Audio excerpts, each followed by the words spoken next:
Welcome back to What's New in the Lou with Alexis Zotos, presented by Caldy's Coffee. This is your can't miss weekly podcast where we're helping you stay in the know in St. Louis. So that means those can't miss events, the best new restaurants opening, but most importantly, the people that make St. Louis the best place to live and visit. Now be sure to stick around for the end of the episode because we're going to give you a full calendar of things to do this week in St. Louis. Now, we are really lucky because there are so many cool new things happening in St. Louis, but we forget sometimes that St. Louis is a legacy city with legacy brands. And that's why I'm really excited for this week's episode where we are talking about and celebrating 150 years of Budweiser. Thank you so much for being here. I am so excited to dive into the history of this brand that is so significant to so many people. Tracy, you kind of have a deep knowledge of the history, if you will. Yeah, I'm pretty excited to have an opportunity to experience the history of Budweiser. I'm born and raised in St. Louis, and so it's really wonderful to be able to have such an iconic brand as part of the history of our city. Yeah. So tell me a little bit about you and why you're the person standing here with me with some really cool artifacts of this brand. Yeah, Anheuser-Busch has had an archives department since the 1940s, and I started with Anheuser-Busch 27 years ago. Wow. I know it seems like forever ago. I was always interested in history as a kid and went to museums with my family. And when I was in college, I thought, I want to do something in the history field and didn't realize that museums were a place to go and get a job. And so when I finished my graduate studies, I had the opportunity to interview the corporate historian at Anheuser-Busch, and I was like, this is a fun job. This would be a really fun job. And so when I graduated with my graduate degree, I started looking around and was able to get my foot in the door at Anheuser-Busch answering questions from consumers. So way back 27 years ago, that was my primary job, answering questions from consumers. I would imagine when you first thought, like, I'm going to go into sort of museum, historian, like a brewery probably wasn't your first thought. Most definitely. It was not my first thought, but I was excited to learn like, hey, this is a company that's been such a huge part of St. Louis and such a huge part of American history. It's really fun to be able to take it, kind of a non-traditional way and have an opportunity to dive into it a little bit deeper. Yeah. And, when I was thinking about, okay, we definitely want to do an episode for this podcast on 150 years of Budweiser, and just Anheuser-Busch in St. Louis is just such this legacy. I love the idea that we get the history behind it. Like, we're not talking to the brewer, we're talking to the person who knows the ins and outs of this brand. So I'm really excited to chat with you about it. So first off, just the big question of what does it mean for 150 years of Budweiser, especially for St. Louis? Yeah, I think Budweiser is a brand that people don't really think about as an innovative brand. Here in St. Louis, it was born 150 years ago, and it's such an important part of, the DNA of St. Louis. It's incredible to think that this brand was born here in St. Louis with an eye to the idea of expanding outside of the St. Louis area. So I think it's really fun to have that opportunity to dive into the materials and really learn the ins and outs and some things that maybe some people don't know about the brand itself. Yeah. So walk us back 150 years ago. What was the thought process? Obviously you weren't there, but talk to us about that sort of like how it came to be. Yeah. So St. Louis is really a huge brewing town. We're very well suited to becoming a brewing city. And there were about 53 brewers in the 1850s here in St. Louis. And the reason was because we have the Missouri River and the Mississippi River. We also have a lot of natural formed caves in the area. So a lot of those limestone caves, which are necessary to lager beer. And of course, probably the most important thing that we needed was, of course, people, right? We needed people not only to brew the beer and produce the product, but also to consume the product. So we kind of had this perfect storm here in St. Louis, and that's why there were so many different brewers. So Anheuser-Busch was one of those breweries that was founded back in 1857. That's how far we trace our origins back. And ultimately, the Budweiser brand was introduced in 1876. Like I said, it was a local brand that was available here in St. Louis, but we really wanted to branch outside of St. Louis and become more than a local brewer. So we started looking at different technologies that were available at that time. Anheuser-Busch became the first brewer to pasteurize beer. And the pasteurization process made it a little bit safer and easier to transport beer.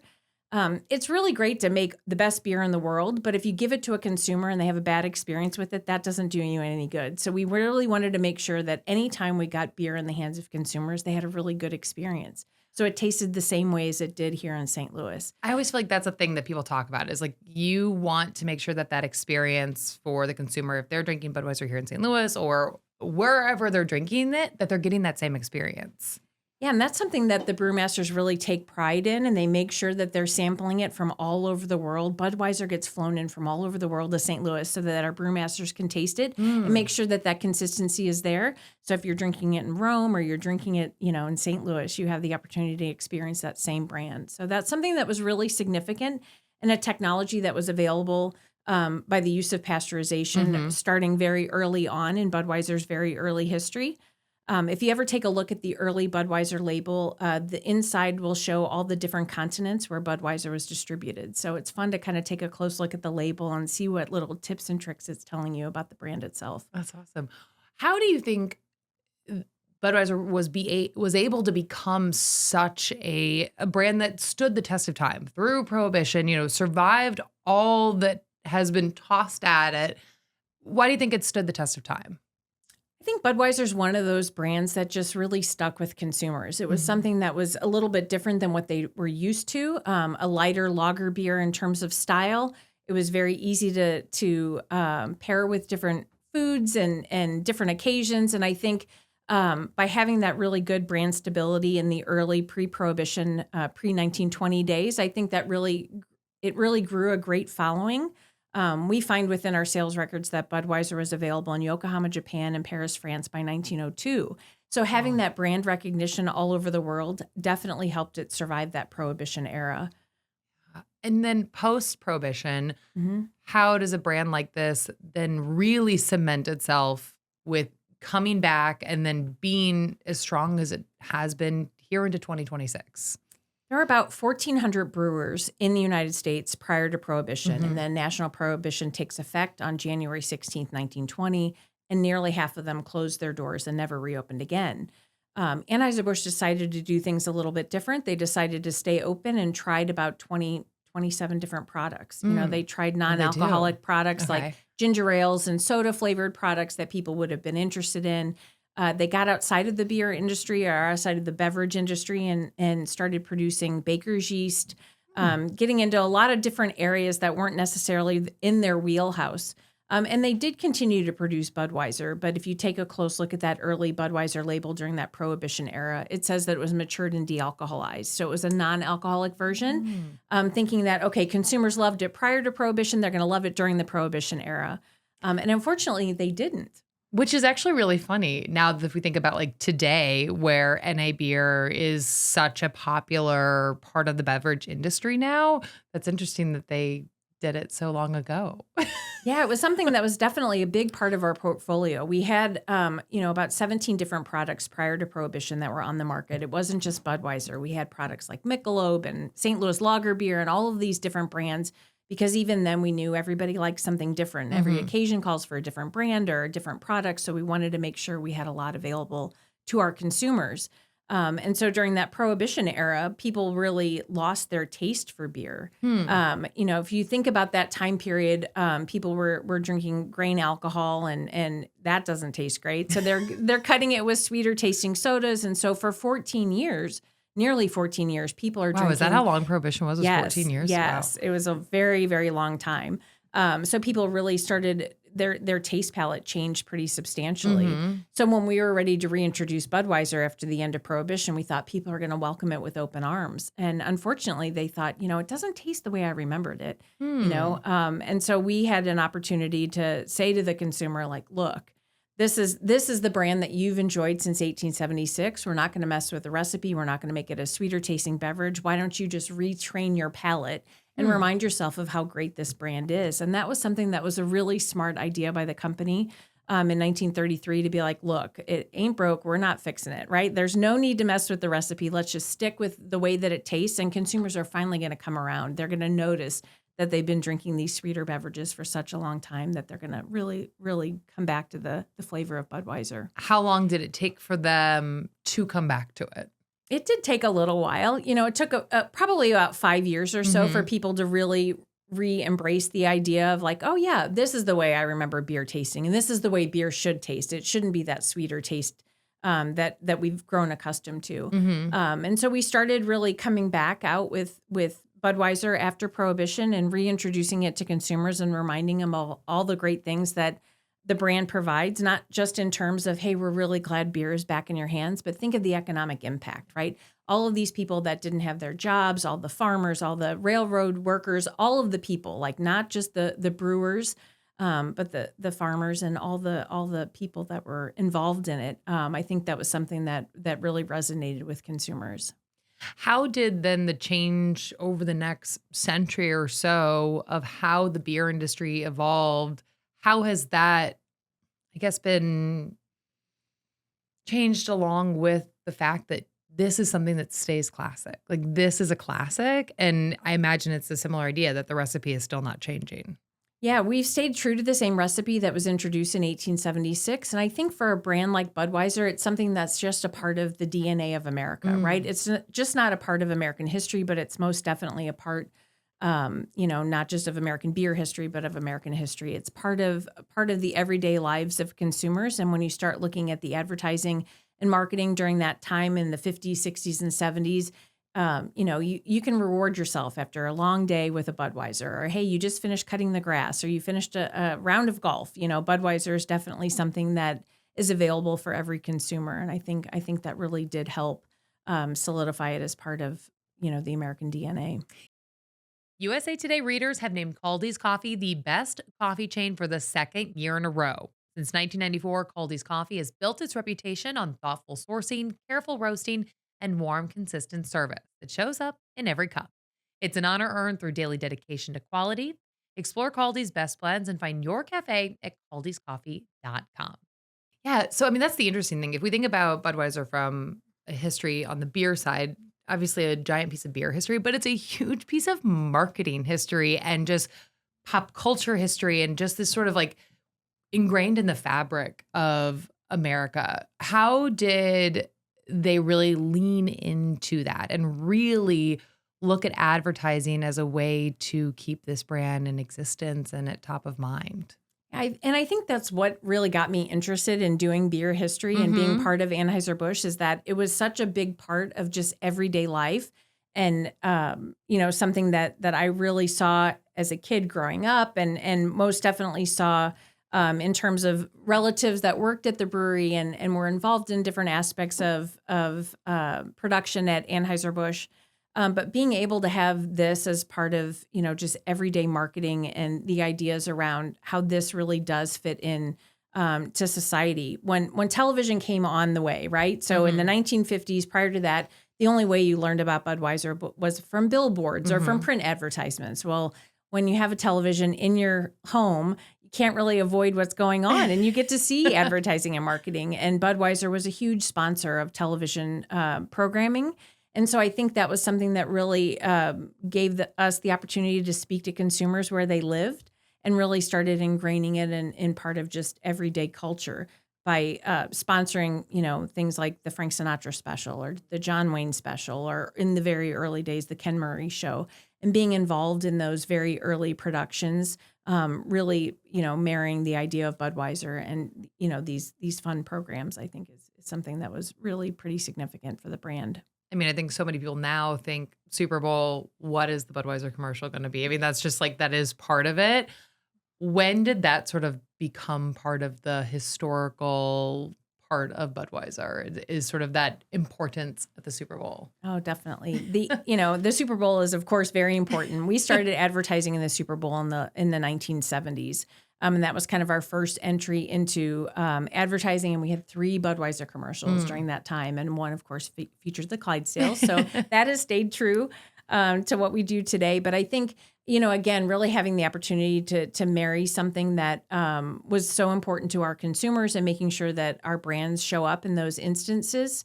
It's fun to look through the archives collection and find examples of things like at the turn of the century, operas were very, very popular. And so we made these opera trade cards. And so it featured all these very famous operas. And of course, Budweiser was slipped into some of those, right? So on the trade card, the scene might actually include a Budweiser. And so taking that idea to today and the idea of football or baseball or soccer or any of those sports, we're really trying to see where consumers are and what they're interested in, and then make sure that our brands are showing up as part of it.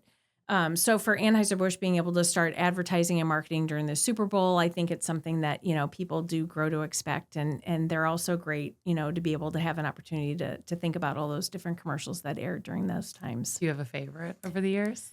So hard to pick a favorite. They're all so good. It just depends. I love the Clydesdales. The Clydesdales are so interesting and so fun. And I think I think it was the mid 1990s where the Clydesdales were kicking the football kind of through what appeared to be field goal posts, and it was telephone poles. It was just a really, really simple, fun idea of taking something that we were watching it during the program, and then seeing during the commercial, how the Clydesdales would kind of reenact that. So that's probably one of my favorites. I mean, you can't beat the Clydesdales, right? I mean, they're just such this like iconic part of not just St. Louis, but this brand in general.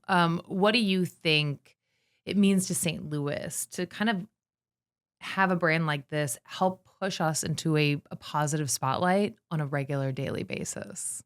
It's incredible. I work at the Anheuser-Busch Brewery. I've been there 27 years, and I've had a wonderful opportunity to meet a lot of celebrities. And every time I have a chance to meet one of the celebrities, I'm so excited and enamored by them. But the first thing they say is, "Can I see a Clydesdale? I just want to go see what the Clydesdales are doing." Like, are we going to see the Clydesdales as part of this tour? Like, I would love to learn about the history, Tracy, but when are we going to see the Clydesdales? And I completely recognize that they are truly the stars for the company, and just a wonderful opportunity to show that, we introduced the Clydesdales in 1933 at the end of Prohibition. The idea was, remember the good old days. Remember back in the 1800s when we had to deliver our beer with horses and wagons. We want to get back to those good old days and look at this beautiful, iconic, 6-horse hitch and a wagon, and see how they, kind of prance around and deliver beer. And so I think it's fun to be able to think about that and think about how important it was for the company to create something that was just so magnificent, and really focus on the on the tradition and the idea of horse-drawn wagons, and being able to deliver to consumers where they are, and meet them in their communities with this beautiful 6-horse hitch. I think it's fun to be able to see how that really propels us outside of the St. Louis area, and the Clydesdales have just become an icon all over the world. They're big stars. They really are. You mentioned going to work every day at the brewery. I mean, not only is a place of work for, I don't even know how many people must work there now, but talk about a landmark for our city. What does it mean, do you think, for St. Louis to have this landmark in the city? It's something you can view from so many parts of downtown and across the river. What does it mean from a regional historical perspective? I think it's a great part for the region to be able to have such an iconic company in South City, right? In the city of St. Louis.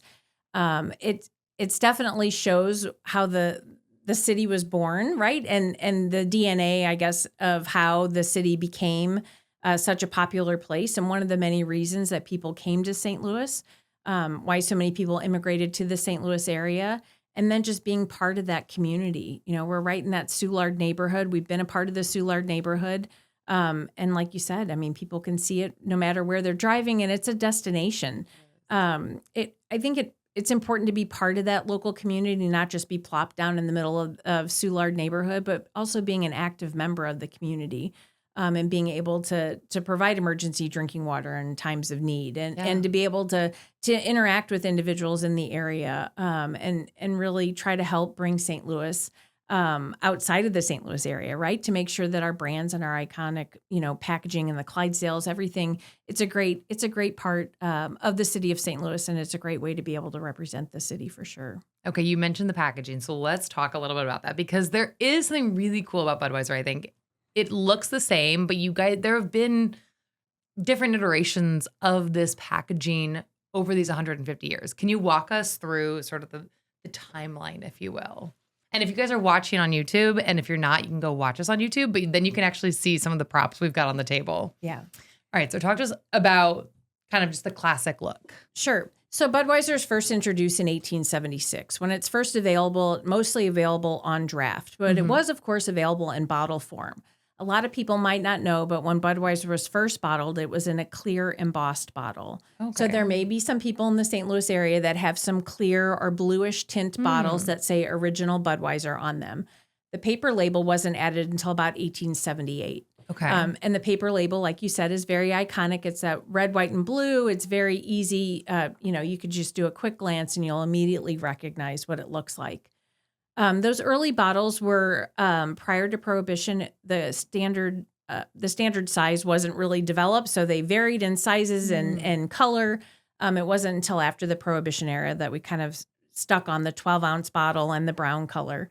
And why brown? And why brown? And the brown is important because we want to make sure that the package is kept, the product inside the package is kept safe, right? Light and heat can definitely affect the taste of beer. So you want to make sure that when you get it, in your hands and you can pour it in a glass and enjoy it, that nothing has happened to it. It's not light struck or something has happened really bad to it. It doesn't taste good. So that's why they ended up standardizing the bottle color after Prohibition. And so beer was available in that sense, just in draft form and in bottle form. And then in the 1930s, post-Prohibition, consumers start thinking about like, hey, I'm going down to the beach and maybe I shouldn't bring glass, or hey, I'm going to go to the pool and maybe glass is not the greatest idea. So consumers were really demanding that beer be available in cans. Other products were available in cans. And so Anheuser-Busch started experimenting with the idea of putting beer in cans. And we did that in 1936 for the very first time. And it's the prop that we have on the end of the table. Yeah. And it's known as the Eagle Claw can. And it's fun that these were actually 3-piece steel cans. So it was a flat piece of steel that was rolled with a flat piece of steel put on top and a flat piece of steel put on bottom. And the reason it took us a little while to get beer in cans was because we wanted to make sure that the steel taste didn't impart anything impure in the beer.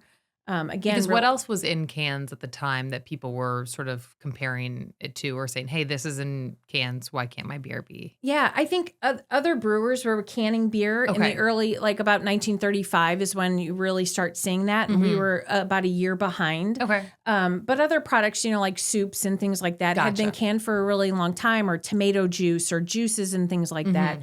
And so the technology was available. But not the technology like we know it today, because that flat piece of steel on top, you might notice there's no way to get into your beer. You need like an old-fashioned can opener, you right? Need an old-fashioned can opener. That's right. And people were so confused by the idea of Budweiser in cans that we had to start printing the instructions on the side of the can saying, okay, this is what you need. You need this can opener. You need to raise your hand once it's at the edge, and this is how you'll be able to actually get into your can.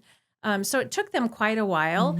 And of course, we weren't concerned as a society or as an industry saying like, can't we just have an easier way for people to get into this? Because it took them at least 30 years. It wasn't until the 1960s, the late 1960s, that the pull tab was introduced. All that time, people were carrying around those church keys, as they called them, or can openers, and had to be able to get into your can, and that was the way. So, that's how, and it took a while for canned beer to really take off. Just as we get cans in the hands of consumers, World War II erupts, and there's a lot of rationing that's happening on steel. So we're like, okay, who needs a steel can? We've got glass or draft. We're good. We're fine. You can still have beer, but let's not worry about our can production. So we really halted that for a short period of time. We did provide cans to the military. And we actually changed the color from that bright gold that you see at the end of the table to an olive drab, or a camouflage can, as they called it. So that was available for a short period of time during World War II. And then ultimately the can starts changing in terms of color, and does eventually change to that kind of red, white, and blue iconic color that you see that's most recognizable today. Wow. Okay. Show us, you have your gloves. Yes. Will we pick it up just to kind of show? Yeah, is that so yeah. Okay, so that was the can, that sort of like original one, which is it, how much heavier is it? It's a lot heavier. Yeah, most definitely. And that's really, I think, the fun part. I think these are about the same in terms of weight. And that one's got beer. This one has beer in it, right? So being able to switch from the steel can to an aluminum can really made a difference. And the aluminum can doesn't come out until the 1960s also. Wow. So for quite a long period of time, this can was something that, was available. It cost us a lot more to produce. It was a lot heavier.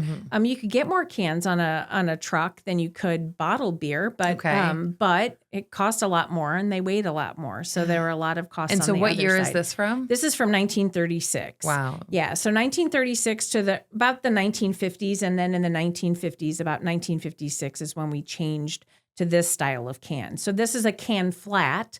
The can would have been rolled, and then we've got these flat pieces of steel that would have been put on top and bottom. So that's ultimately kind of the evolution of the can. Yeah. And again, this looks very similar to what we still see today. Yes. And when we were celebrating the 150th anniversary for the brand, we took a look at all of the cans in the archives collection. And we're like, which one should we bring back for consumers? And it was fun that this is one of the cans that we ended up bringing back.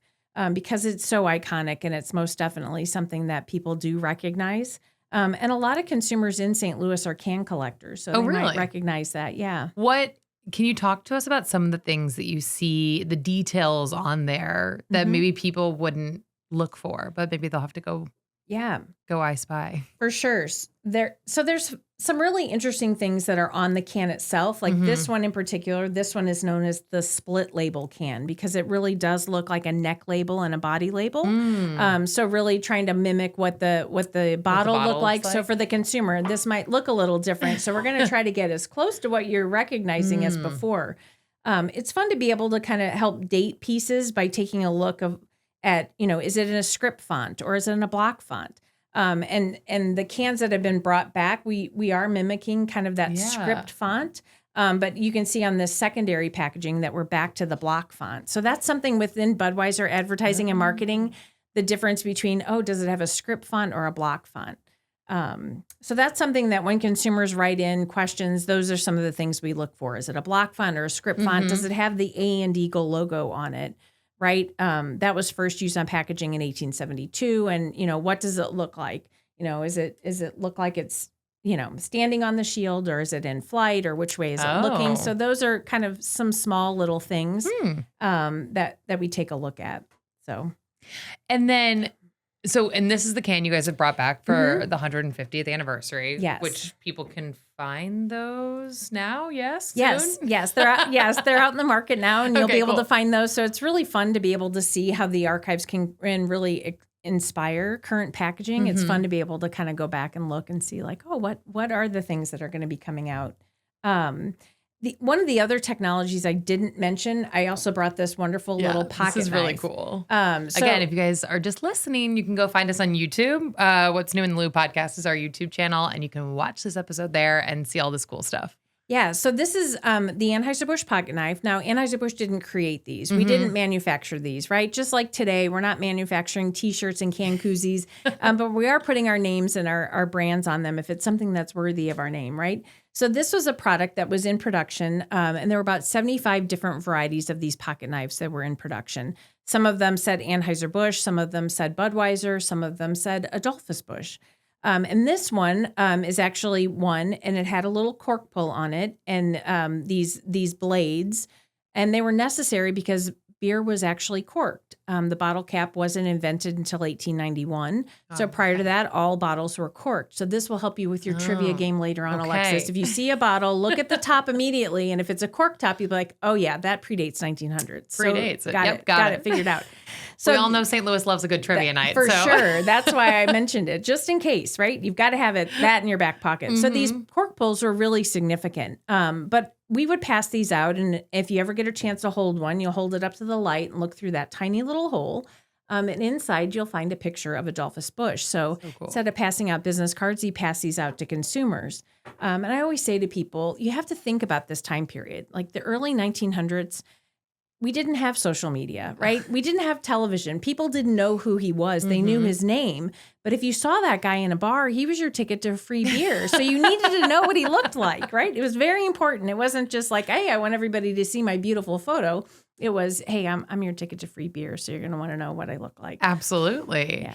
And so we are 150 years later, still producing this beer that is just recognizable globally and locally just holds such a special meaning. What does it mean for you to sort of be a part of this milestone celebration this year? Yeah, 2026 is a pretty exciting year. It's not only the 150th anniversary of Budweiser, but the 250th of the country. And so Mhm. I think it's wonderful to be able to be a part of it, and think about like how have we celebrated these major milestones for the company, and how has Budweiser really been a part of just kind of the fabric of America and how things have changed. And I've been pretty excited about the idea of the anniversary. Like I said, I've been with the company 27 years and hadn't really thought about the 150th anniversary as like, hey, this is going to be one of the things I'll be working on. But I was so excited that I was like, oh, that is actually coming, right? This is actually happening this year. Yeah. And what a great opportunity for us to take St. Louis and really put it on the map with a brand like Budweiser. And be able to celebrate that we've been a part of the community, not only with Budweiser, but with the company name, and the company being in St. Louis for more than 165 years. So it's fun to be a part of it and have an opportunity to celebrate such a huge milestone. And we'll be able to do that coming up here pretty soon on May 17th. Yeah, you guys are throwing a big party. Yes, of course. Why wouldn't we? I want to throw a big party Right? for sure. Yeah, we're having a great celebration on May 17th. We're opening up the brewery from 3 to 10, inviting consumers 21 and older to come in and really enjoy the day. You'll get the chance to interact with the Clydesdales. If you want to visit any of the stops on the brewery tour, we've got a couple of stops that'll be open to give you an idea of what it looks like in the brew house. Or, if you want to come visit and see more artifacts that we have, the museum will be open. We also designed a mobile museum, Oh, cool. which is traveling the country, but will be in St. Louis for the event. And so the mobile museum for Budweiser is highlighting some interesting pieces that maybe we haven't had an opportunity to show in the museum Oh, before, like in the what? traditional museum. We've got some really fun pieces that people might recognize, that maybe they hadn't seen before. We have a few record albums on display within the mobile museum. Packaging, iconic glassware, things that just might be in your parents' basement or might be Yeah. in your basement, right? And I think that's what's most fun about history for me is that you get the opportunity to see something and be like, oh yeah, I remember way back in high school, I saw that in my grandparents' basement, Mhm. or hey, I remember this because that was part of a specific point in my family's life or my life. And I think that's what Budweiser does for me anyway. It gives me the opportunity to think about where was I when that packaging was introduced, or what was going on, or how did that fit into my everyday life. You mentioned the tour, which is just one of those things that I think not only does like every St. Louisan need to go on, but that's like the thing to bring a visitor on, I feel like, is the tour at Anheuser-Busch. Like, what do you think? How special is that is sort of like, oh, we've got friends in town. We're going to the brewery and doing the tour. Like, how cool is that's part of people's must-do list? I think you'll be shocked to know it's been part of people's must-do list for more than 100 years. We've been offering Really? tours since the 1880s. That is crazy. It's crazy to think about. And we've got advertisements that say, hey, our brew houses are open for visitors. Come Oh, check it wow. out. And we've got a lot of ads, especially around 1904 when St. Louis hosted the World's Fair, having the Mhm. opportunity to also host all the visitors. You're going to the fair. When you're finished, come down and take a brewery tour. Do you think it's important to sort of pull back the curtain and like welcome people into the process of something as iconic as Budweiser and Anheuser-Busch? I do think it is important. I think we knew back in the 1880s, like, look, we want to make sure that people fully understand we are taking a lot of time and care in producing this product. We Mhm. wouldn't give you something, without thinking it through and wanting to be able to open our brew houses to visitors and have people get the opportunity to see, oh yeah, I see them pouring in the hops, or hey, I see them tasting, or hey, I see beer just sitting there and resting. Tell me more about the process. I think it's important to make sure that we're inviting consumers in so they fully understand how much time and care we're taking in producing this product. It's fun to see the buildings on the St. Louis campus. They're done in such a way that, the idea was that we were welcoming visitors, right? If you stand inside our Bevo bottling facility, it's beautiful Rookwood tile from this Ohio company that normally people wouldn't think about in a manufacturing facility. Yeah. We're going to have this beautiful tile. But the idea was that, we wanted to make sure consumers had the chance to come in and see how much time and care we were taking, not only in our buildings, but definitely in the beers that they were going to be consuming and offering to their friends. Okay, I have two final questions for you. One thing that I'm always curious about Is it true that St. Louis has such great water because of Anheuser-Busch? That's something I've heard before. And I'm not sure how true it is, but it does make sense. The idea is that, when we start brewing beer, the first thing that we do is we taste the water and make sure that it tastes right. And so I can imagine that when Anheuser-Busch was founded in St. Louis in 1857 and, we started brewing beers and becoming more of an international success, I think there was definitely an eye towards water. I can't find paper documentation that says that exactly, but a realistic, or I think a reasonable conclusion would be that, yes, we wanted to make sure, and that's why we sample beer at every point in the process, have the opportunity, and you start with water, and water is the most important ingredient, and we need to make sure that that tastes right, because if you start with a bad base, you're not going to be able to produce something really wonderful. So I have heard that, but not 100% on the paper documentation for it, but it is Somebody a logical, can find logical do a conclusion. thesis on it somewhere and really dig. Okay, then my last question for you is, what is a piece of this Budweiser history that you don't think enough people know about in St. Louis that you want them to really remember when they look at that bottle or look at that can or see that draft pull like at their neighborhood bar? What's something you want people to remember and think about? I think the most important thing for people to think about and remember is that it's just such a big part of St. Louis. I tell people that I work at Anheuser-Busch and I get that blank stare and then I say Budweiser and they're like, yep, I know exactly where you work. I know exactly what you do, exactly what you stand for, and what area, you're involved in. So I think that's some pride that we can take as being a part of St. Louis, that this is a brand that really puts us on the map. People might not immediately recognize the name Anheuser-Busch, but they'll most definitely recognize Budweiser. And we should take pride in that, that we've got this wonderful opportunity to be such a big part of such a big brand. Okay, so mark your calendars for the Budweiser 150th anniversary celebration happening at the brewery on May 17th. We have a link to tickets in the description of this week's episode, as well as a discount code. For now, let's dive into the events happening this week across St. Louis, May 4th through the 10th. Spam-A-Lot at the Fox opens this week. May 5th is opening night. Explorer STL Fest is Wednesday, May 6th. A free party in the park at Stacy Park in Olivet is happening Friday, May 8th. And then this weekend is the Laumeyer Art Fair, one of the can't-miss events of the season, happening Friday, May 8th through Sunday the 10th, which is Mother's Day, so make those plans. And speaking of those Clydesdales, this weekend is Mayfest at Grant's Farm, happening Saturday and Sunday. As always, if you have an event that you think should be on this week's calendar, let us know. You can find us on social media at What's New in the Lou podcast on Instagram and on Facebook. And be sure to subscribe so you know exactly when our latest episodes drop. Thanks for listening.